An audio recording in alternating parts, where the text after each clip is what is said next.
슬기로운 쓰레기 배출 생활, 배출의 품격, 쓰레기 분리 배출편. 오늘도 쓰레기 버리셨나요? 우리나라는 하루에 약 45만 톤, 연간 1억 6,283만 톤의 쓰레기를 배출합니다. 그리고 이것을 처리하는 데 드는 비용은 연간 15조 원 이상이죠. 이것은 서울 월드컵 경기장 100개를 건설할 수 있는 비용과 맞먹습니다. 최근 비대면 소비의 증가로 인해 재활용 폐기물이 급증하고 있습니다. 2020년 기준 플라스틱 폐기물은 전년도 대비 약 15%가 증가하였으며 폐비닐은 약 11%, 폐지는 29%가 증가했다는 조사 결과가 있습니다. 하지만 이렇게 재활용 폐기물이 증가한 만큼 재활용률도 증가했을까요? 2020년도 기준 선별장의 잔재물의 양은 전년도 대비 약 15%가 상승하였습니다. 혹시 여러분들은 내가 어떻게 버려도 결국 재활용될 거야 라는 생각을 하고 계시진 않나요? 우리가 무심코 버린 재활용품이 다시 불필요한 비용을 들여서 쓰레기로 버려집니다. 이제 우리와 지구를 위한 실천에 앞장설 때입니다. 이것만 기억하세요. 비, 행, 분, 석. 비운다, 헹군다, 분리한다, 섞지 않는다. 비운다. 용기 속 음식물과 이물질은 깨끗이 비우고 헹군다. 이물질이 묻었을 때 깨끗하게 헹구고 분리한다.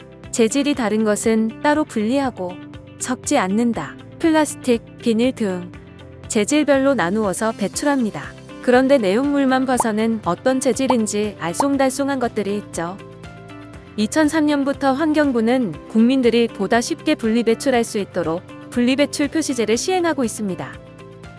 어떤 재질로 분리배출해야 하는지 헷갈릴 때는 바로 이 분리배출 마크를 확인하면 훨씬 쉽게 분류할 수 있는데요. 분리배출 마크를 확인하면서 분리배출하는 방법 한번 알아볼까요? 플라스틱류, 페트병을 비롯하여 플라스틱으로 된 용기는 먼저 내부를 깨끗이 비우고 부착상표와 라벨 등 다른 재질로 된 부분을 분리한 후 가급적 압착하여 배출합니다. 비닐류, 과자 봉지, 일회용 봉투 등은 이물질이 묻어있다면 깨끗하게 씻은 뒤 투명한 봉투에 담아 배출합니다. 스티로폼, 농수축산물 등 포장에 사용된 스티로폼은 내용물을 완전히 비우고 테이프나 운송장, 상표 등을 완전히 제거한 뒤 버려야 합니다. 컵라면 용기 역시 남아있는 음식물 찌꺼기를 없앤 뒤 물에 헹구고 버리면 재활용이 쉬워집니다. 여기서 잠깐! 신선도를 유지하기 위해 스티로폼과 함께 배송되는 아이스팩은 어떻게 배출해야 할까요? 환경을 고려한 아이스팩도 많이 나오고 있지만 그렇지 않은 아이스팩에는 미세 플라스틱이 들어있어서 더욱 철저한 관리가 필요합니다. 아이스팩을 통째로 버리는 경우 비닐을 뜯지 않고 종량제 봉투에 넣어 버리고 뜯어서 버리는 경우 포장지는 비닐류, 내용물은 종량제 봉투에 나누어서 배출합니다. 또한 아이스팩 수거함에 버리는 것도 하나의 방법으로 내 손안의 분리배출 앱을 활용하여 내 주변의 아이스팩 수거함을 찾아볼 수 있습니다. 배출된 아이스팩은 필요한 곳에서 재사용할 수도 있답니다. 유리병류, 음료수, 주스, 화장품병 등은 안에 든 이물질을 완전히 비우고 색상별로 분리하여 배출해주세요. 거울, 도자기류, 유리로 된 식기류는 재활용 대상이 아니어서 종량제 봉투나 전용 마대에 분리배출해야 합니다. 맥주병, 소주병, 사이다병 등은 보증금을 받을 수 있는 병이어서 슈퍼나 편의점에 돌려주면 빈용기 보증금을 돌려받을 수 있습니다. 병 겉면에 보증금 문구를 확인해보세요. 금속캔류, 금속캔류는 내용물을 비우고 플라스틱 뚜껑이 있는 경우 뚜껑을 분리하여 배출해야 합니다. 부탄가스나 살충제 용기는 폭발 위험이 있으므로 구멍을 뚫어 잔여 내용물을 비우고 배출해야 합니다.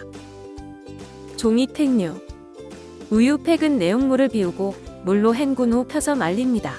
그런 뒤 일반 종이류와 섞이지 않게 분리하여 배출해야 합니다. 분리배출을 하다 보면 플라스틱의 양이 많다고 느껴지실 텐데요. 우리나라에서 연간 생산되는 페트병의 양은 무려 30톤이나 된다고 합니다. 이 중 80%가 재활용되지만 고품질 원료로 재활용되는 것은 10%뿐이라고 해요.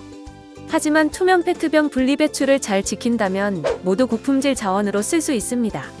다시 말해 유색과 투명 페트병을 잘 분리하여 배출하는 것도 중요하다는 것이죠. 비행 분석을 기억하며 실천한 후 유색 페트병은 일반 플라스틱 수거함에 배출하고 투명 페트병은 전용 수거함에 배출하면 됩니다. 간단하죠?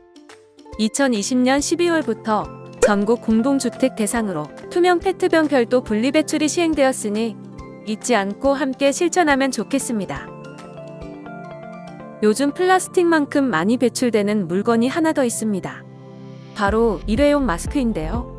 한 국제공동연구팀에 따르면 전 세계 78억 인구의 월별 마스크 사용량은 1290억 개로 추산되며 이것을 한 줄로 이어붙이면 무려 지구를 483바퀴나 감을 수 있는 길이라고 합니다. 지구는 현재 코로나와 함께 쓰레기 팬데믹으로 몸살을 앓고 있습니다. 특히 아무렇게나 버린 마스크 쓰레기는 바다로 흘러가 심각한 해양 오염을 일으키고 야생동물에게는 생존을 위협하는 현실로 다가오고 있습니다. 지구와 환경을 위해 올바르게 잘 배출하려면 어떻게 하면 될까요? 마스크의 면이 아닌 끈을 잡고 벗어 접은 후 끈으로 돌돌 말아 묶어서 버리면 됩니다. 여기서 잠깐, 감염 위험 때문에 재활용 쓰레기로 배출한다거나 의류 수거함에 버리면 절대 안 되니 주의해주세요. 올바른 분리 배출이 환경을 보호합니다. 오늘부터 올바른 분리 배출을 하는 습관을 만들어 보는 것이 어떨까요? 쓰레기를 줄이려는 우리들의 작은 노력으로 지구 환경을 살리고 처리하는 금액도 줄일 수 있습니다. 개인의 노력이 모여 만드는 대한민국. 함께 동참해주세요.